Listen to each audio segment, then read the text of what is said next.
Okay, where is it? Going bloody live. Oh, okay.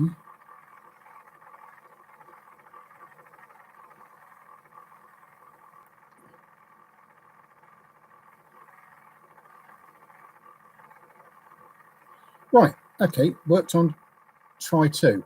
I did go live exactly on the hour and decided it wasn't available and I had to faff around for a bit, for a couple of minutes to get it going. Okay, welcome to EvilGinger Miniatures, where we are as organised and technically adept as ever. But at least I managed to get the right day, which is more than I managed last week, where I completely forgot about it.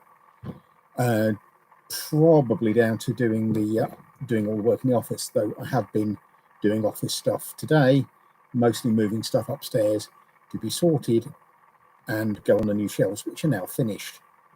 Thank you to Chris for being an absolute star and providing me with some tools I didn't have in the spanner thing, because I don't have a car, so socket sets are not a thing I have. Anyway, that's done. Well, that stage of it's done. There's a lot more to do yet. We've got a lot of stuff around me that's got to be moved upstairs, and there's even more stuff around me and on the desks, if you've seen the photographs of my workspace, that will we need sorting into some manner or other, because they're everywhere and I'm, to be perfectly honest, terminally fed up with not having any space to do anything in. Now, I still haven't got that much space, but I am working on shifting stuff and organising it better, because it's all a matter of organisation. I mean, this stuff behind me, which I've just noticed, there's a couple of boxes behind me which have got to go. There's other bits and pieces which have got to go upstairs and again be sorted out. I've found hundreds of figures which will need cataloguing and photographing again. Expect photographs taken upstairs of everything to go up on Facebook, so I'll be posting a lot again. Now I'm getting over the bit of the mental health thing, which was causing me to not be able to keep up the workload that I have been used to. That's annoying me now. Yeah, those two there have got to go. Is there one? Yeah, there's two there. It's got to go upstairs. Right, they'll go upstairs after the stream, which will be about past, I think, at this rate. The other thing I was going to do was to get this out, was to try and use this to show you around the current state of the workshop, which is to say is a work in progress tip, because it always gets more untidy than it does. Unfortunately, after the last episode where I couldn't switch from one to the other, I'm not doing that until I'm doing, but I will try and do a recording with this of what the workshop looks like around here. Take it for a little bit of a walk because it's on a cable, and give you an idea of what the state of the workshop. It's a work in progress at the moment, but it probably doesn't look like I've done a lot. But tidying up, I find it always looks like that.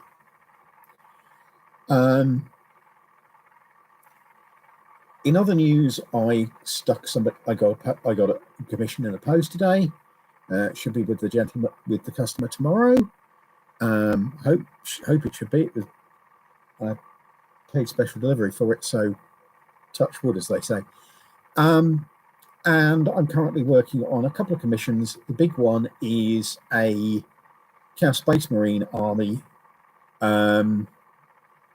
for a local gentleman.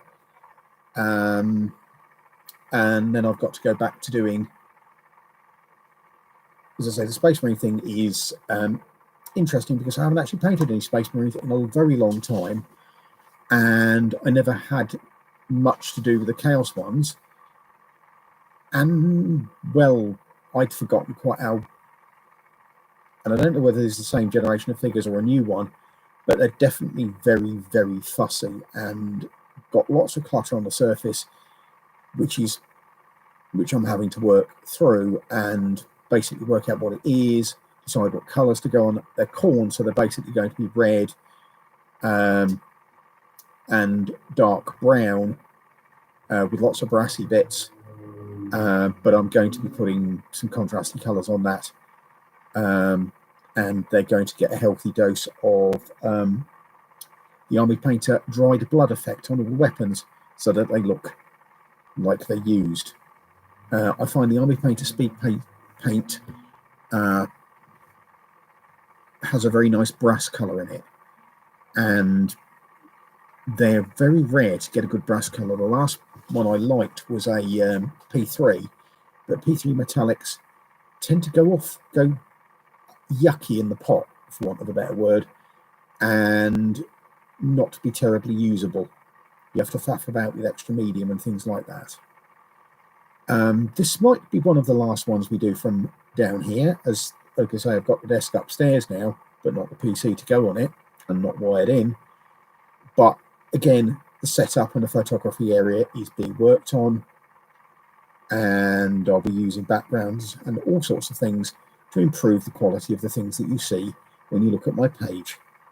Because one of the things that caused me to get fed up and drop my mood and work level was the fact that basically I didn't think I was presenting what I was doing properly. And given it's my business and my life, it's painting these funny little things, that rather got to me. And it getting to me meant I did even less of it, and I guilt spiral. If anybody's had any depression, you know the drill. They're all variations on a very similar theme. I also need to get this sorted, or rather that can't tell the from this side sorted, because there is an awful lot too much fur on it. So I might be tending the barber next time I've got any money to do that sort of thing. Won't be losing all of the beard, because it's very much a trademark of us dwarfish kind. I've probably told you before, some editing software down there, which I've been playing around with, but have not been brave enough to actually put anything that I've attempted to edit up on the thing, because again, I think everything I do is rubbish when I'm in a low mood. And to be honest, given given how hard I find it to learn sort of IT skills like that, visual IT skills, I might actually be right with it looking a bit on the dodgy side. However, we will work from there. And I'll be a lot more confident that the show in the workshop is not going to be as important as sort of trying to show figures close up with the camera. I mean, my little compact will do film. It's just that they're absolute pain to get the film off, because whilst they record film in a really strange format, which isn't MP4 and has to be put through bespoke software to turn it into an MP4. And this is a pain in the neck, and the software is not on this laptop, it's on the old laptop, which is under here, and is even more dilapidated and slow. It takes half an hour or so to do a minute's processing. So I really do need to get something that just records an MP4, but it makes life a lot easier. Again, when I've done that, I might do some painting streams. One of the people I follow and who follows me, I think, Pirate Rich, does a lot of these for Gripping Beast.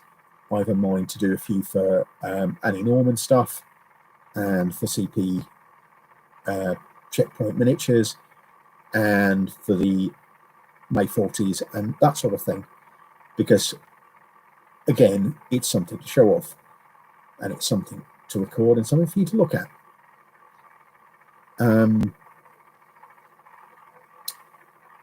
Let's have a think.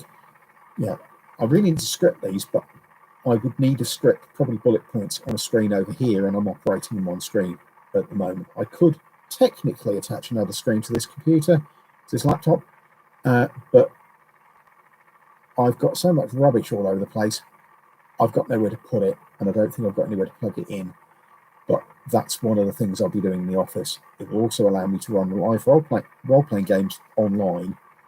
On which subject, I will be running a special this week at Books and Banter. My usual social is going out and hanging out with some role players on Thursdays, where I run a D&D, a 5e D&D game. I will be running a group, much larger group, in what is very much like the DCC funnels. It's related to my game, but because I've got a load of extra players and I can't integrate them in the main game, I'm going to do a one-off side game, or a game we can do on the side, which adds to the world building, but doesn't involve that much character generation, because all we're going to do is we're going to assume what people's characters are like, let them effectively pick stats and names. One of them will have an ability which the others don't, and they're basically trapped in a wizard's laboratory, and they're under siege by all sorts of dasties, and the only people that can come and get them out have gone off to try and rescue the wizard, who spontaneously vanished unexpectedly. And we'll leave them to solve that. I won't talk too much about it, and in case any of them watch it, I think Stu, who is one of the players in this little event, does watch it, so no spoilers, young man. In other news, I should have some table sort of over this way when I've got the workshop a bit more organised, which will mean that I can do games at least down here, because there's a good solid table under here, but it is covered in piles of stuff. I'd show you, but if I move this computer, it will cause no end of trouble. And again, I can show you when I do the filming with this later on. I also have intent to do other things and try and do some recording for Facebook, and actually for YouTube, and make it much more active, and to get more than just me live streaming on here. Because frankly, me talking to you like this is probably in front of a screen, what looks like a load of rubbish, is probably going to be less interesting than me actually doing something on screen, especially if you don't have to look at my handsome face at the same time. I'm also considering doing some computer game streaming. I've got some old classic D&D games on Steam, because they're cheap as chips nowadays, and I might be doing some sessions on that. But I won't be putting a picture of me in the corner, because I find that deeply annoying. If you have to have a person down there, you'll just have a disembodied voice. Always the best form of me is disembodied. And that's pretty much all the random chatting that I've got in mind. So I'm going to show you something that I did a while ago, but I don't think I've shown off on here. I got this at Partisan, and it is a small rough stone tower, and it's made by Fenris Games, a little company in Lincoln that does some absolutely gorgeous resin casting. It's proper cast resin. That's the top of it, and it's based on a small war base's ponder base, because it's a good random shape. This one is set up for Frostgrave, but I'm going to be getting another one for use and put some more sort of temperate stuff on it. So it will be more generally useful, because this is a nice little thing and I can use it in my role-playing games. and I can use it on online role-playing games where I'll be using a lot of scenery, and you get to see some of my handiwork actually being used.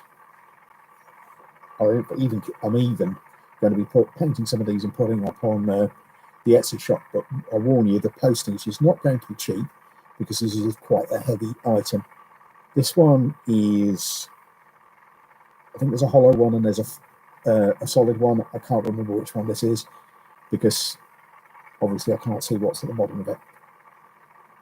But that's that one. I also have a nice young man who's going to be doing some 3D printing stuff. He doesn't know it yet, but I'm going to be commissioning the 3D printed stuff from him that I can paint and that I can put on the Etsy shop to add a bit more variety to the things we do. Because I think the things he makes are really useful, and I think I can make them more beautiful by adding a bit of paint to them, which is basically what I do. I find beautiful things that people have made, and I prettify them considerably by adding extra paint. As ever, I'm running out of things to say. It would help if there was active chat here, because again, an active chat would have given me somebody to respond to. There was a little bit of flummox, but a damn thing not starting off straight away as I expected it to. Okay, other things that I've got on. As I say, I have some interesting fun with the mental health, and I'm going to be having another chat with a professional this week. So hopefully that helps and gets me doing something. Oh, the 40k stuff. Now I can't show you all of it, and this is the one I've painted least of because it's a considerable challenge to paint, because it's got that thing there underneath it, and obviously it comes with a flying base which I'm going to use when it's finished, but I don't want to be using it as a painting handle. So I'm currently working out a way of making a wooden painting handle that fits in the cross, because I don't use painting handles normally. I find them clumsy, but it's going to be easier to manipulate this than trying to hold the model.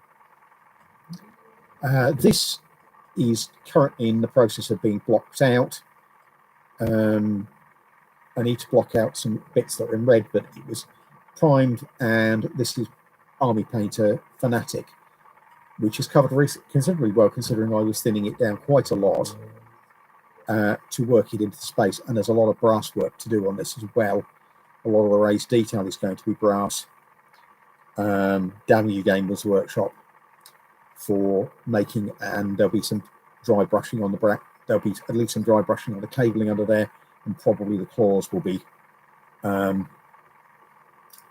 brass as well. There's a demon which is at an earlier stage of operations because I'm still trying to work out how to do it. This one was fairly simple: paint it red and then work from there. But I've got a few other bits, if you'll bear with me while I go off and go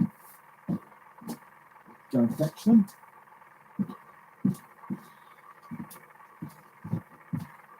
Because they're all round that side of the world, because that's where my workbench is.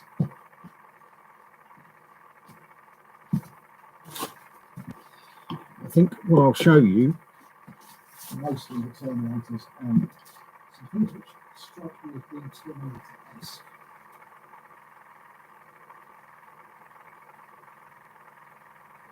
And bear in mind, I don't actually know what any of these things are, except in general terms. So forgive me if I get everything wrong. I dropped out of 40k about 10 editions ago. What is it, 11th edition or 10th? 10th, I think. But I dropped out of it about 4th. And I only played it because I had a housemate that was obsessed with playing it. So we played very big games all over our floor at the time. We've got these. There are actually 3 of these, but I'll give you a couple of those. Again, I'm blocking it in and trying to work out what the hell everything is. It was primed right originally. The skin tone, or the bare flesh tone, is a speed paint, and the red is a Fanatic. And the brassy colour, which I was talking about earlier, is also a Fanatic, and been using a bit of Reaper as well. So we're fiddling about and working out the details and what to do. Some of the brown on the weapon might change to brass as we go along. There's another one of the same sort. And again, same combination of colours, but I'm working my way through. I'm going to be doing a mix of brass and steel and whatever. And again, when they get to the point where we're nearly finishing them, there's going to be a lot of dry blood on these. This appears to be the commander, who is in a cloak. The cloak is Fanatic red, a Fanatic pinkish red. I've got it deliberately as sort of a good mid-tone, and it's shaded, which is quite heavily sculpted as shaded, with a darker red speed paint. I need to do the power pack on the back, and again, I need to fiddle about with the skulls and whatever have you. I decided to leave those brass, and there's a few bits and pieces of gilding along the edge that I haven't done yet. So I find it easier just to do these sectionally. You know, so you do a little bit, you do a section, and then you get fed up with it, and then you go and, you know, so you build up the detail. These are classic Chaos Space Marine Terminators, and again, they've got same sort of detail, but again, you're talking about little bits of colour on them, like the helmets, and I'll be doing the axes and more detail and things, but again, it's still at the blocking in stage, because blocking in is the boring, time-consuming bit, and once you've blocked it in, you can then tidy it up, possibly put a wash in it. I'm planning on putting this dry blood wash on quite a bit of those figures to make them suitably Khorne-esque, because I believe they're Khorne berserkers. I have some berserkers over on the workbench, which is over there, which I could go and fetch you, but I've been sort of away and going off and fetching things for quite too much during this episode, and you'll be seeing them all tomorrow. If you look at the Facebook page and you look at the work in progress pictures that I will be posting tomorrow, I'll be doing shots of everything. The other as well as I can do, given the setup I've got at the moment, the other advantage of the setup in the office is that I will have a bigger area to take photographs in, so I can actually fit things in. You know, I can actually fit units in, because I tend to paint armies, and I've got this thing which will fit half a dozen figures in it at the moment. But when I get to it painting, you know, upstairs, I should be able to get proper, you know, 40 odd figure battalions lined up and ranked up and set up, so I can have the camera in place and mostly keep the camera up there. Again, the only trouble with keeping the camera up there is it's so to get the data off, to be honest, because the USBs on these die. In fact, that sort of small USB isn't particularly long-lived in my experience, and I have to take the SD card out and put it in the laptop. And again, the laptop, that requires you taking it off the mount, unscrewing everything, because everything gets in the way of this, the hatch, flipping it open, and then, you know, flipping it out. It would be nice just to plug the camera into a laptop and just have it copy it down again. It used to when I first bought it, but eventually the USB port died, and the USB port hasn't lasted particularly well, even though I had this one refurbished. Got the other one in to be refurbished, and I'm rather hoping it can be, because it's it was worse damage than this one. This one was just clogged up with numbers and things, with paint. So I used to do paint. I used to do pictures while I was painting with the camera, which meant it acquired a lot of paint on the camera, and it tended to creep round the buttons. I mean, there's a little bit there now, but it was a lot worse. And given this is about 8-9 years old now, the other one is what, 4? 4, 5. But, and they're out of production, as I've probably told you before. Anyway, I think I'm getting to the point where I've said as much as I've got to say. There will be a recording on here of what's going on upstairs, what's going on in the workshop around me at some point soon. As I say, I've got a reasonably busy week with this appointment and some other bits and pieces to do, but we're getting there, and I hope you enjoy the journey. I'm trying to. Anyway, that's me for this evening, I think. Thank you for watching. Thank you for watching the future. And I hope you can look at this and see something that interests you. Take care and good night.